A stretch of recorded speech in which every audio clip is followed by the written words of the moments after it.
அனைவருக்கும் வணக்கம் மக்களே. இந்த ஒரு வீடியோவில் நம்ம எதை பற்றி பார்க்க போகிறோம் அப்படின்னா, எல்லாருமே ஃபோட்டோலே தம்ப்நெயில்லையே டைட்டில்லையே பார்த்துருப்பீங்க மக்களே. ஆமாங்க, தமிழ்நாடு சத்துணவு மற்றும் அங்கன்வாடி துறையிலிருந்து வேலை வாய்ப்புக்கான புதிய நோட்டிஃபிகேஷன் அஃபிஷியலாக நமக்கு ரிலீஸ் பண்ணி கொடுத்துருக்குறாங்க. சரிங்களா? இந்த சத்துணவு துறை வேலையை பொறுத்த வரைக்கும் நமக்கு 3 விதமான போஸ்டிங்க்கு நோட்டிஃபிகேஷன் அஃபிஷியலாக கொடுத்துருக்குறாங்க. அந்த 3 விதமான போஸ்டிங்லாம் என்னென்ன அப்படின்னு கேட்டீங்கன்னா, சத்துணவு அமைப்பாளர், சமையலர், சமையல் உதவியாளர். இந்த 3 விதமான போஸ்டிங்க்கு தான் நமக்கு நோட்டிஃபிகேஷன் அஃபிஷியலாக கொடுத்துருக்குறாங்க. இந்த வேலை வாய்ப்பை எப்படி நம்ம விண்ணப்பிக்கிறது, இந்த 3 விதமான போஸ்டிங்க்கும் எலிஜிபிலிட்டி என்ன, தனித்தனியான குவாலிஃபிகேஷன் கொடுத்துருக்குறாங்க. ஸோ ஒவ்வொரு போஸ்டிங்க்கும் மினிமம் வந்து 10ஆம் வகுப்பு படிச்சிருக்கணும்னு சொல்லியிருக்கிறாங்க. ஸோ அதை பற்றின முழுமையான தகவலும் இந்த ஒரு வீடியோவில் நம்ம பார்த்து தெரிஞ்சுக்க போகிறோம். அது மட்டும் இல்லாமல் இந்த வேலை வாய்ப்புக்கு டோட்டலாக நம்பர் ஆஃப் வேகன்சி எவ்வளவு கொடுத்துருக்காங்க, அதில் ஒவ்வொரு மாவட்ட வாரியாக எவ்வளோ வேகன்சி கிடைச்சிருக்குது, ஸோ அதில் நம்ம எந்த மாவட்டத்தை சூஸ் பண்ணி விண்ணப்பிச்சா நமக்கு ஈஸியாக இந்த வேலை நமக்கு கிடைக்கும், ஸோ அதற்கான முழுமையான அப்டேட் நம்ம பார்த்து தெரிஞ்சுக்க போகிறோம். அது மட்டும் இல்லாமல் இந்த வேலை வாய்ப்பை பொறுத்த வரைக்கும் சம்பளம் எவ்வளோ கிடைக்கும், பர் மந்த் சேலரி எவ்வளோ கிடைக்கும், போக போக இன்க்ரிமெண்ட் சேலரி எவ்வளோ கிடைக்கும், ஒவ்வொரு போஸ்டிங்கோட அதாவது பார்த்தீங்கன்னா ஒவ்வொரு போஸ்டிங்க்கும் தனித்தனியான சேலரி ஃபிக்ஸ் பண்ணியிருக்கிறாங்க, அதற்கான சம்பளம் எவ்வளவு இருக்கும், ஸோ அதற்கான முழுமையான அப்டேட்லாம் இந்த வீடியோவில் நம்ம பார்த்து தெரிஞ்சுக்க போகிறோம். சரிங்களா? ஸோ அது மட்டும் இல்லாமல் இந்த வேலை வாய்ப்புக்கு விண்ணப்பிக்கிறதுக்கு அப்ளை பண்ணுறதோட ஸ்டார்டிங் டேட் என்ன, எண்டு டேட் என்ன, ஸோ அதற்கான முழுமையான அப்டேட்டுமே இந்த ஒரு வீடியோவில் நம்ம பார்த்து தெரிஞ்சுக்க போகிறோம். சரிங்களா? ஸோ அதை தொடர்ந்து வந்து பார்த்தீங்கன்னாக்க இந்த வேலை வாய்ப்பில் வந்து யார் யாருக்கெல்லாம் வந்து முன்னுரிமை கொடுக்க போகிறாங்க, ஸோ எம்ப்ளாய்மெண்ட் ஆஃபீஸில் பதிவு பண்ணவங்களுக்கு ஏதாச்சும் வந்து முன்னுரிமை கிடைக்குமா, ஸோ அதை பற்றின அப்டேட்டுமே நம்ம பார்த்து தெரிஞ்சுக்க போகிறோம். ஸோ நம்ம என்ன போஸ்டிங்கை சூஸ் பண்ணணும், எந்த போஸ்டிங்கை சூஸ் பண்ணால் ஈஸியாக இந்த வேலை நமக்கு வந்து கிடைக்கும் அப்படின்றதுக்கான முழு A to Z எல்லா டீட்டெயில்ஸுமே நம்ம பார்க்க போகிறோம். சரிங்களா? எப்படி அப்ளை பண்ணுறது, என்னென்ன டாக்குமெண்ட் தேவை, எல்லாமே பார்ப்போம். ஸோ இது எல்லாமே பார்க்கறதுக்கு முன்னாடி நமது கவர்மெண்ட் ஜாப் டெய்லி அப்டேட் சேனலுக்கு இப்போ தான் நீங்கள் ஃபர்ஸ்ட் டைமாக முதல் முறையாக நமது சேனலை பார்க்குறீங்க, நம்ம வீடியோவை பார்க்குறீங்க அப்படின்னா மறக்காமல் சப்ஸ்கிரைப் பண்ணிவிட்டு பக்கத்தில் இருக்கிற பெல் பட்டனை கிளிக் பண்ணி ஆளுன்ற ஆப்ஷனில் போட்டு வச்சுக்கோங்க. அப்போ தான் நம்ம போடக்கூடிய அரசு துறையிலிருந்து வரக்கூடிய எல்லா விதமான கவர்மெண்ட்டோட ஜாப்ஸ் அப்டேட்ஸ் நோட்டிஃபிகேஷன் இது எல்லாமே நீங்கள் உடனுக்குடனே நமது சேனலில் ஈஸியாகவே துல்லியமாகவே தெரிஞ்சுக்க முடியும். சரிங்களா?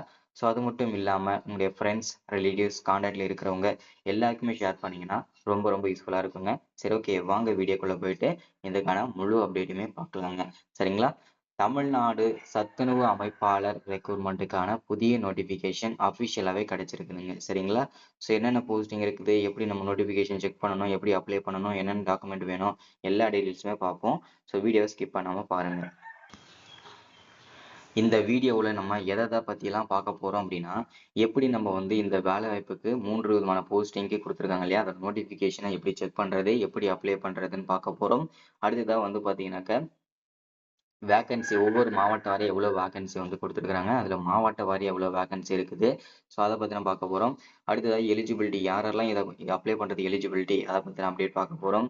ஸோ அதே மாதிரி ஒவ்வொரு போஸ்டிங்க்கும் சம்பளம், இப்போ வந்து சமையலுக்கு எவ்வளோ சம்பளம், அதே மாதிரி சத்துணவு அமைப்பாளருக்கு எவ்வளோ சம்பளம், அந்த மாதிரி ஒவ்வொரு போஸ்டிங்கும் சேலரி எவ்வளவு, அடுத்தது வயது வரம்பு, ஓகேங்களா, எந்த வயசுலேருந்து விண்ணப்பிக்கலாம், ஸோ அதற்கான அப்டேட்டு, அடுத்தது செலெக்ஷன் ப்ராசஸ் எப்படி இருக்கும் அதற்கான அப்டேட்டு, அப்ளை பண்ணுறதுக்கு எவ்வளோ ஃபீஸு அதை பற்றின அப்டேட்டு, ஸோ அடுத்தது வந்து பார்த்தீங்கன்னாக்க எவ்வளோ வேகன்சி இருக்குன்ற எல்லா டீட்டெயில்ஸுமே பார்க்க போகிறோம். ஸோ வீடியோ ஸ்கிப் பண்ணாமல் பாருங்கள். சரிங்களா?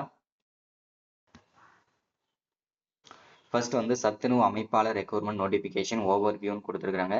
இந்த வேலை வாய்ப்பானது நமக்கு எங்கேருந்து கொடுத்துருக்குறாங்க, எங்கேருந்து வந்திருக்குது அப்படின்னு கேட்டிங்கன்னா, Tamil Nadu MGR institute meals program அங்கேருந்து தான் நமக்கு இந்த வேலை வாய்ப்புக்கான புதிய நோட்டிஃபிகேஷன்றது கொடுத்துருக்குறாங்க. சரிங்களா? ஸோ அடுத்ததான் வந்து என்னென்ன போஸ்டிங்லாம் கொடுத்துருக்குறாங்க அப்படின்னு கேட்டிங்கன்னா, சத்துணவு அமைப்பாளர், சமையலர், சமையல் உதவியாளர், இந்த 3 விதமான போஸ்டிங்க்கு தான் நோட்டிஃபிகேஷன் கொடுத்துருக்குறாங்க. அங்கன்வாடி வேகன்சி டோட்டலாக நமக்கு எவ்வளோ வேகன்சி ரிலீஸ் பண்ணியிருக்கிறாங்க அப்படின்னா 5358 வேகன்சி நமக்கு அஃபிஷியலாக ரிலீஸ் பண்ணி கொடுத்துருக்குறாங்க. சரிங்களா? அடுத்ததா வந்து பார்த்தீங்கன்னாக்கா, ஜாப்போட கேட்டகரிய பொறுத்தவரைக்கும் நிரந்தரமான ஒரு அரசு வேலை தாங்க. ஸோ அதில வந்து பார்த்தீங்கன்னா, எந்த விதமான சந்தேகமும் வேண்டாம். ஓகேங்களா? இது வந்து கான்ட்ராக்ட் பேஸ் பண்ணி ஜாப்போ, இல்ல வந்து டெம்பரவரி அந்த மாரி எதுவுமே கிடையாது. நிரந்தரமான ஒரு அரசு வேலை தாங்க. சரிங்களா? அடுத்ததா செலக்ஷன் ப்ராசஸ். இந்த செலக்ஷன் ப்ராசஸ பொறுத்தவரைக்கும் பார்த்தீங்கன்னாக்க, ஃபர்ஸ்ட் வந்து பார்த்தீங்கன்னாக்க, இன்டர்வியூ இருக்குங்க. ஸோ அதுக்கப்புறம் வந்து பார்த்தீங்கன்னா, டாக்குமெண்ட் வெரிஃபிகேஷன். அதுக்கப்புறம் வந்து தனித்தனியா பெர்சனல் இன்டர்வியூ நடக்கும். ஸோ அது முடிச்சதுக்கப்புறம் உங்களுக்கு ட்ரெய்னிங் டைரக்ட்டா குடுத்துடுவாங்க. சரிங்களா? ஜாப்போட லொகேஷன பொறுத்தவரைக்கும் பார்த்தீங்கன்னாக்க, தமிழ்நாடு முழுக்க அதாவது 38 மாவட்டத்துக்குள்ள தாங்க உங்களுக்கு போஸ்டிங் கிடைக்கும். ஸோ நீங்க எந்த மாவட்டம் வேணாலும் ஒர்க் பண்றதுக்கு ப்ரிப்பரேஷனா தான் இருக்கணும். ஒர்க் பண்றதுக்கு ரெடியா தான் இருக்கணும். ஓகேங்களா? ஸோ அடுத்ததா அப்ளை பண்றதோட அஃபிஷியல் வெப்சைட் அப்படின்னு கேட்டீங்கன்னா, www.tn.gov.in இந்த வெப்சைட்ல போயிட்டு தான் நீங்க விண்ணப்பிச்சுக்கணுங்க. சரிங்களா? இதுல ஃபர்ஸ்ட்டாவே குடுத்திருக்காங்க பாருங்க. என்னென்ன போஸ்டிங்க்கு லிஸ்ட் அவுட் பண்றோம் அப்படின்றத. அதாவது நோட்டிஃபிகேஷனுக்கு சத்துணவு அமைப்பாளர், சமையலர், சமையல் உதவியாளர். ஓகேங்களா? 2 தான் குடுத்திருக்காங்க. இது 3வது போஸ்டிங்கா சமையல் உதவியாளர் போஸ்டிங் இருக்குங்க. சரிங்களா?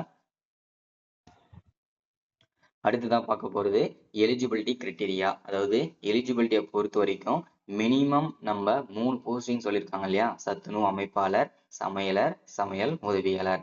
இந்த 3 விதமான போஸ்டிங்க்கும் வந்து பார்த்தீங்கன்னாக்க, மினிமம் நீங்க 10ஆம் வகுப்பு படிச்சு பாஸ் பண்ணியிருக்கணுங்க.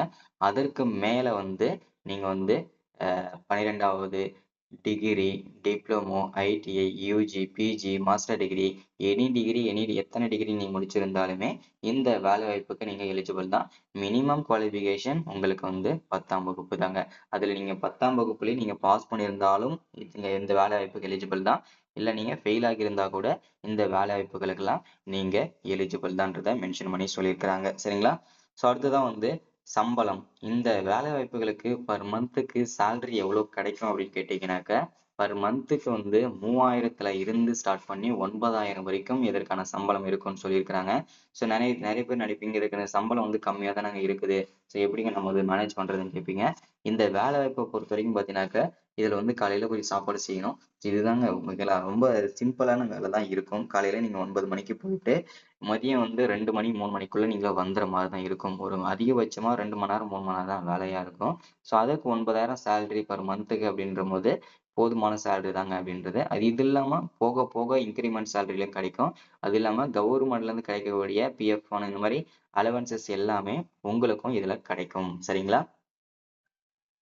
அடுத்ததா வந்து வயது வரம்பு. எந்தெந்த வயசுல இருந்து நீங்க விண்ணப்பிச்சுக்கலாம் அப்படின்றத மென்ஷன் பண்றாங்க. சத்துணவு அமைப்பாளர், குக் அசிஸ்டன்ட் இந்த வேலை வாய்ப்புக்கு நீங்க மினிமம் 21 வயசுல இருந்து மேக்ஸிமம் 40 வயசு வரைக்கும் அப்ளை பண்ணிக்கலாம். இல்ல விதவையா இருக்கீங்க, ஆதரவற்ற விதவையா இருக்கீங்க அப்படின்னா, நீங்க 20 வயசுல இருந்தே நீங்க விண்ணப்பிச்சுக்கலாம் 40 வயசு வரைக்கும். ஒருவேளை நீங்க எஸ்சி, எஸ்டியா இருக்கீங்கன்னா 18 வயசுல இருந்தே நீங்க விண்ணப்பிச்சுக்கலாம். அதுல 40 வயசு வரைக்கும் நீங்க விண்ணப்பிச்சுக்கலாங்க. இது வந்து ரொம்ப அட்வான்ஸ் மெத்தட். ஓகேங்களா? ஸோ அடுத்ததா வந்து செலக்ஷன் ப்ராசஸ பொறுத்தவரைக்கும் முழுக்க முழுக்க உங்க வந்து நீங்க அப்ளை பண்ற எல்லாரையும் டைரக்ட்டா இன்டர்வியூஸ் கூப்பிடுவாங்க. இன்டர்வியூஸ் கூப்பிட்டு அதுல வந்து செலக்ட் ஆனவங்கள தான் கூப்பிடுவாங்க. ஸோ அப்ளிகேஷன் ஃபீஸ பொறுத்தவரைக்கும் பார்த்தீங்கன்னாக்க, யாருக்குமே ஃபீஸ் கிடையாதுங்க. ஸோ ஃப்ரீயா நீங்க விண்ணப்பிச்சுக்கலாங்க. எப்படி நீங்க விண்ணப்பிக்கணுன்றத தெளிவா இங்க மென்ஷன் பண்றாங்க.